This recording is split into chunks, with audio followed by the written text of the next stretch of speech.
Breed improvement के लिए ये ब्राह्मण का एक वर्ड यूज़ कर रहे हैं, एक तो मैं इनसे ये पूछूंगा ऑन रिकॉर्ड के डॉक्टर साहब ये ब्राह्मण ये कोई नई टेक्नोलॉजी आ गई है, ये क्या है, ज़रा ये बता दें। दूसरा मैं ये अर्ज़ कर रहा था कि अब लाइव स्टॉक सेक्टर में भी मिनिस्टर साहब ने और CM पंजाब साहबा ने ये लाइव स्टॉक सेक्टर पे भी कार्ड जो है किसान कार्ड शुरू किया हुआ है, तो क्या इससे कोई बेहतरी आएगी? जी डॉक्टर साहब। अच्छा जी, पहले तो सर मुगल साहब के ब्राह्मण जो है बेसिकली एक ब्रीड है जो कि बीफ की ब्रीड है। अच्छा, गोश्त की पैदावार। हम इंडियन ब्राह्मण समझ रहे हैं ना? नहीं, मेरी अर्ज ये ब्राह्मण ब्रीड इसी रीजन की थी।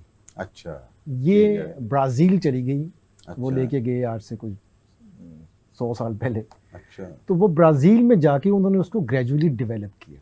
ओके। अब वो उसको कंप्लीट, पहले डुअल पर्पस ब्रीड थी, उन्होंने कंप्लीट एक बीफ की तरफ लेके उसको इम्प्रूव करके वो ले गए। अच्छा, ये ग्रीन इनिशिएटिव के तहत फॉनग्रो ऑर्गेनाइजेशन है, उसने फॉनग्रो ने ये एनिमल वहाँ से ले आए हैं, पाकिस्तान के अंदर इंपोर्ट कर लिए। अच्छा, ग्रेट। अब इन्हीं का सीमन जो है, जो मैंने पहले अर्ज कर रहा था कि लो प्रोड्यूसर को जो कि बीफ की लाइन लेके जानी है, वो लगना शुरू हो गया है। यानी हम जो गोश्त के लिए जो पर्टिकुलरली दूध के लिए might be may not be, लेकिन यह है कि गोश्त के लिए जो जानवर पाले जाएंगे वो ब्राह्मण, वो जो सोर्स उसका होगा, उसका सोर्स ब्राह्मण।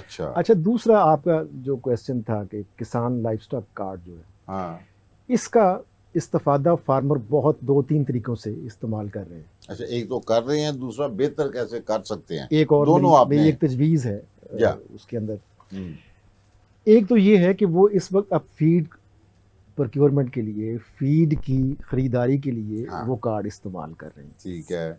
अच्छा, उसके साथ क्योंकि वो जानवर सारे रजिस्टर्ड होंगे और जिन जानवरों के लिए वो इस्तेमाल करेंगे फीड, और उनमें उसके हर्ड के अंदर जो फीमेल एनिमल्स होंगे उनको फ्री ऑफ कॉस्ट इस प्रोजेक्ट के अंदर ब्राह्मण सीमन से इंसेमिनेशन भी की जाएगी, जिसकी कोई फीस नहीं ली जाएगी। That's great. हालांकि मुझे पता है कि जो आर्टिफिशियल इंसेमिनेशन होती है उसके लिए तो पैसे चार्ज करते हैं, और ब्राह्मण का सीमन बहुत महंगा आम फील्ड के अंदर मिल रहा है, प्राइवेट सेक्टर जो उसको कर रहा है। ठीक है। लेकिन इस प्रोजेक्ट में जो किसान कार्ड होल्डर फार्मर है उसके एनिमल को फ्री ऑफ कॉस्ट उसके एनिमल की इंसेमिनेशन ब्राह्मण सीमन से की जा रही है। ऑलराइट। अच्छा, ये वो जो बैक एंड के ऊपर जो एनिमल सोर्स है, ताकि उस वहीं से उसको एक लाइन बीफ की डेवलप करना शुरू की जाए। ठीक है। और आप देखें ना, फैटनिंग के अंदर जो लोग फैटनिंग में इन्वॉल्व हैं इस वक्त, जो 50 से 100 एनिमल, 150 एनिमल की फैटनिंग करते हैं और ईद पे बेचते हैं, या एक्सपोर्ट के साथ जो लिंक है, वो एनिमल लेते कहाँ से हैं सर? वो एनिमल उसी छोटे फार्मर से खरीदते हैं, ऐसे ही है, उसको लेके उसको फैटनिंग करते हैं। अब उस छोटे फार्मर का एनिमल अगर उनको बेहतर हालत में मिलेगा तो उसकी क्वालिटी भी अच्छी होगी और एक्सपोर्टेबल भी हो जाएगा, हो सकता है। तो ये उसका ऑब्जेक्टिव था। ईद भी आ रही है, बड़ी ईद भी आ रही है, उसको फार्मर को फायदा में घूम रहे हैं, तो ये उसका जो क्वालिटी ऑफ मीट है उसकी अच्छी होने से, और जब हम कंज्यूम करेंगे तो हमारी सेहत पे भी असर पड़ेगा, एक्सपोर्ट होगा तो ज़रिए मुबादला आएगा, तो उसका इम्पैक्ट बहुत अच्छी अफादियत जा रही है किसान कार्ड की इस लिहाज से। और एक बीफ की लाइन भी डेवलप हो रही है, और बड़ा अच्छा इनिशिएटिव था ये गवर्नमेंट ऑफ पंजाब का। इसमें एक तजवीज़ है से मेरी तजवीज़, अगर ये इसके अंदर एक और प्रोडक्ट को बिल्ड कर दिया जाए तो बहुत ज़्यादा आम छोटा फार्मर, गरीब फार्मर उससे बड़ा अफादियत हासिल कर सकते हैं। कौन सा प्रोडक्ट? वो इस वक्त जो किसान कार्ड है उसमें वो वंडा उसको ले सकता है, किसान कार्ड के ऊपर ले रहा है। अगर उसको ये लोन दे दिया जाए एनिमल खरीदने के लिए, अच्छा, ठीक है, डेयरी एनिमल खरीदे या फैटनिंग के लिए एनिमल खरीदे, और इसी किसान कार्ड से वो अपने 6 महीने के बाद वो पैसे अपने वापस कर दे, उसी वहीं से कमा के या उसको आगे करके, तो इसकी अफादियत बहुत बढ़ेगी। ये छोटा जो फार्मर है जो ईद के ऊपर या अदरवाइज या अपने किसी अखराजात को पूरा करने के लिए, मतलब उसकी दीवार गिर गई है, उसने क्या किया, उसने अपना एक एनिमल बेच दिया, दीवार बना, ऐसे ही है जनाब, बिल्कुल ठीक है। अब उसके लिए उसके पास पैसे नहीं होते कि नया एनिमल खरीद ले। अब उसको ये अगर मिल जाए, इस किसान कार्ड के जरिए ये सहूलत मुयसर हो जाए कि इसमें वो नया एनिमल भी खरीद सकता है और उस एनिमल से जो प्रॉफिट आए वो 6 महीने बाद या साल बाद वापस कर दे, तो ये बहुत अच्छा एक इसमें यानी आप ये चाह रहे हैं कि एटीएम मशीन इंस्टॉल कर दी जाए, बेसिकली तो एटीएम है वो ना जी, इंस्टॉल है, आगे ही इंस्टॉल है, ये तो मतलब और उनको कैपेसिटेट करें, उनको कैपेसिटेट करें कि और एटीएम मशीन लगा दें। तलत साहब, ये आपको तजवीज़ कैसी लगी जनाब? जी डॉक्टर साहब की तजवीज़ बहुत अच्छी है, और जैसे इसको इम्प्लीमेंटेशन भी होना चाहिए ताकि फार्मर इससे फ़ायदा उठा सके। और ब्राह्मण की बात में आगे बढ़ाता, थोड़ा सा बढ़ा दूं। जी मैं ब्राह्मण ब्रीड साफ ज़रा गोश्त के लिए है, गोश्त की पैदावार के लिए है। इस वक्त पाकिस्तान में CEBG के नाम से एक अदारा काम कर रहा है जो ब्राह्मण ब्रीड के ऊपर काम कर रहा है।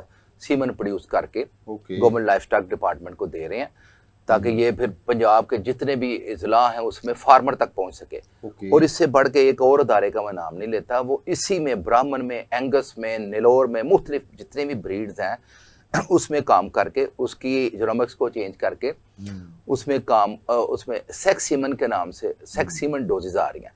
उसका मतलब ये है कि आप मेल या फीमेल, ज्यादातर तो लोग हम फीमेल के ऊपर ही जाते हैं ना कि फीमेल हो, बट अगर आप मेल भी लेना चाहेंगे तो उसी से आप उनको कह दें कि वो मेल देंगे। यानी सेक्स डिटर्मिनेशन वाली बात भी है जी डॉक्टर जी। इसके अंदर ये फॉर्नग्रो है, प्राइवेट कंपनी फॉर्नग्रो, उसके अंदर ये काम कर रहे हैं कि उन्होंने सेक्सिन टेक्नोलॉजी से सेक्स सॉर्टिंग करते हैं।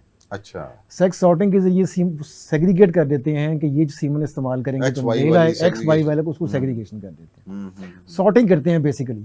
उस सॉर्टिंग के जरिए पर वो सीमन अकॉर्डिंगली उसको बनाते हैं। और इंसेमिनेशन जब की जाती है तो 90% चांसेस होते हैं कि अगर आप इफ़ यू डिज़ायर मेल तो मेल आ जाएगा, अगर डिज़ायर करें फीमेल तो फीमेल आ जाएगा। तो ये भी एक बहुत बड़ी एडवांसमेंट है पाकिस्तान के अंदर, रिसेंटली ये स्टार्ट हो चुकी भी जी। इसी में आगे बढ़ के मैं रात टीवी पे एक न्यूज़ देख रहा था जी कि पाकिस्तान की तरफ से जो एक बैच है हमारे बच्चों का जो पढ़े चाइना जा रहे हैं, 100 बच्चे चाइना जा रहे हैं ट्रेनिंग के लिए। ट्रेनिंग 300 जाने हैं बट 100 भी जा रहे हैं। उसमें लाइफ स्टॉक और एग्रीकल्चर के लिए। अब सिर्फ थोड़ा सा ज़हन को बड़ा करके हम सोचें तो जब वो 100 बच्चे वापस आए थे कि वो साइंटिस्ट नहीं होंगे।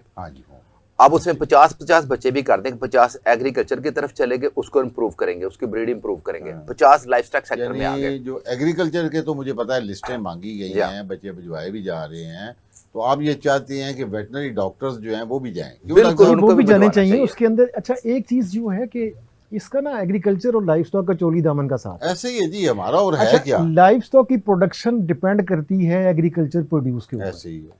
आप देखें कि जो ब्रीडिंग सीजन है लाइफ स्टॉक का, वो availability of fodders in specific season depend करती है। ऐसे ही।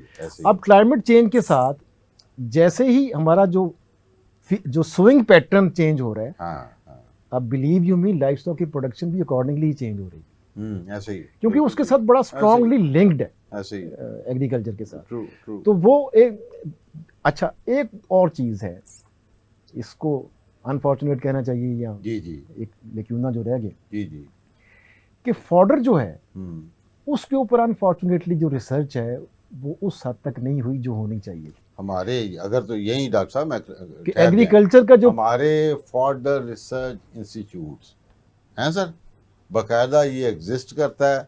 और मेरा आज के इस प्रोग्राम में उनको पैगाम है कि हमें जो है ना ये सारी डिपेंडेंस इंपोर्टेड सीड्स के ऊपर ही नहीं जाना चाहिए। हमें कास्ट ऑफ प्रोडक्शन कम करने के लिए fodder research institute, I remember कि यूसुफ वाला जो डिपार्टमेंट काम कर रहे हैं मेज़ के ऊपर, ये इस तरह फॉडर वाले हैं, तो खुदा का वास्ता है ये कोई ऑनेस्टी करें, खुदा का वास्ता कोई काम करें। और कास्ट ऑफ प्रोडक्शन जिम्मेदार की कम होगी तो हमारा को गुजारा होगा। जी डॉक्टर साहब। जी। अच्छा, इसके अंदर जो थी कि डेफिनेटली एग्रीकल्चर डिपार्टमेंट उसकी जो प्रायोरिटी है कैश क्रॉप्स है। हाँ जी, या कंज्यूमेबल्स जी, आप देखें डॉक्टर साहब, या कंज्यूमेबल्स हैं जो नहीं sir, it's not like that. अच्छा सर, हमारे शायद बहुत बड़ा कंसर्न है सर, सॉरी टू से, शायद उसकी प्रायोरिटी के अंदर जो फॉडर है as far as research and development is concern वो आखिरी टियर पे है। तो ये बहुत बड़ा डॉक्टर साहब ने क्वेश्चन मार्क डाल दिया है। मैं पर्सनली भी टेलीफोन करूंगा डीजी रिसर्च पंजाब को, मैं मिनिस्टर को भी कॉल करूंगा कि यार ये अगर इस तरह की आप सोच रहे हैं या ऐसे आप परफॉर्म कर रहे हैं तो ये ठीक कह रहे हैं डॉक्टर साहब, हमें अपनी परफॉर्मेंस बेहतर करनी होगी। जी डॉक्टर साहब। अच्छा, तो ये बुनियादी आखिर में मैं चंद चीज़ें जो हैं कि एक चीज़ मार्केट के अंदर किसी भी प्रोडक्ट का, किसी भी प्रोडक्शन का फेट अगर आपने देखना है तो एक सिंगल फैक्टर से देखा जा सकता है कि उसकी जो प्रोड्यूस है वो मार्केटेबल है कि नहीं। ठीक है। अगर किसी भी प्रोड्यूस का मार्केट इंसेंटिव मौजूद है, जब मार्केट इंसेंटिव मौजूद होता है तो उसकी प्रोडक्शन को, बैक एंड पे प्रोडक्शन को कोई नहीं रोक सकता। ठीक है। अगर फॉर एग्जांपल मैं कहता हूँ कि ईद की मंडी देखें, ईद की मार्केट जो है, जो एनिमल जो कुर्बानी के लिए, ठीक है। अब उस मार्केट के अंदर फार्मर के लिए इंसेंटिव मौजूद है, वो इंसेंटिव मार्केट है। ऐसे ही है। तो फार्मर उस मंडी के लिए जो जानवर तैयार करता है वो उसकी फीड भी बेहतर कर लेता है, उसकी डिजीज भी कंट्रोल कर लेता है, उसकी ब्रीड भी बेहतर कर लेता है। ऐसे ही है। वो नुकरा फार्मर खुद बना लेता है। वो जो सफेद बकरा है वो राजनपुरी फार्मर खुद बना लेता है। उसको क्या कुछ खिलाता है, वो बैक एंड के ऊपर आपकी पूरी एंटायर सप्लाई चेन ठीक हो जाती है, प्रोवाइडेड कि आपका जो मार्केट इंसेंटिव है प्रोडक्ट वो एग्जिस्ट करता है, वो अगर हो। अब अगर प्रोडक्ट का मार्केट इंसेंटिव नहीं है तो वो तमाम चीजें कंप्रोमाइज कर देगा। वो फार्मर उसको प्रॉपर फीड नहीं देगा अगर उसका दूध प्रॉपर प्राइस पे नहीं बिकेगा। उसकी कॉस्ट ऑफ प्रोडक्शन नहीं पूरी होगी तो वो उसको कंसंट्रेट या वंडा क्यों डालेगा। वो कहेगा 4 के 2 किलो देता है, ठीक है। तलत साहब ये बड़ी अहम बात कर रहे हैं, मैं डॉक्टर साहब पे आई रियली अप्रिशिएट। और आपका चूँकि माशाल्लाह खालिस दूध हम कंज्यूमर शहरियों तक पहुँचाने के लिए आप जो है वो बड़ा काम भी कर रहे हैं। और उसके लिए वो जो एक दफ़ा मुझे याद है बड़ी अच्छी तरह कि हम दूध के नाम पे क्या पी रहे हैं। जी हैं सर, खालिस दूध हम तक पहुँचता है कि नहीं, आपकी एफर्ट जो है उससे मुतल्लिका मैं जानना चाहूँगा, क्योंकि फिर टाइम ख़त्म हो रहा है। मैं डॉक्टर साहब की बात आगे बढ़ाता हुआ कहूँगा, एंड इसी पे करेंगे कि पाकिस्तान इस वक्त बड़ी सही सीमत पे जा रहा है लाइफस्टाइल सेक्टर। ठीक है। हमें सिर्फ free zone, disease free zone बनाने चाहिए। उसमें जो हमारी ब्रीड है, जितने भी नए बात हम कर रहे हैं, एंगस की, ब्राह्मण की, नेलोर, जितने भी और ब्रीड्स हैं वो उसमें रखे जाएं। उससे दूध, गोश्त की पैदावार बढ़ेगी, इसके साथ साथ फ्री जोन में दूध की पैदावार बढ़ेगी। हम उसको एक्सपोर्ट करेंगे तो फॉरेन एक्सचेंज आएगा।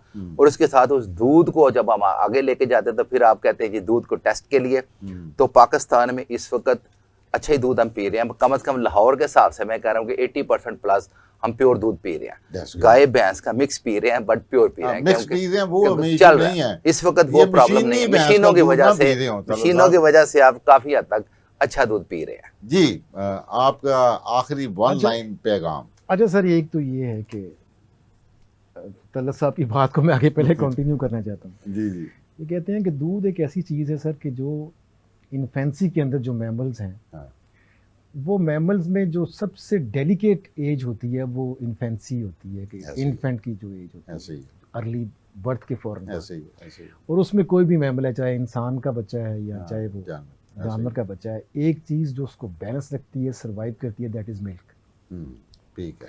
और अगर मिल्क रिक्वायर्ड क्वांटिटी और क्वालिटी में हमें मैसर हो जाए, बिलीव यू मी, 50% हमारा जो हेल्थ बिल है वो रिड्यूस हो सकता है।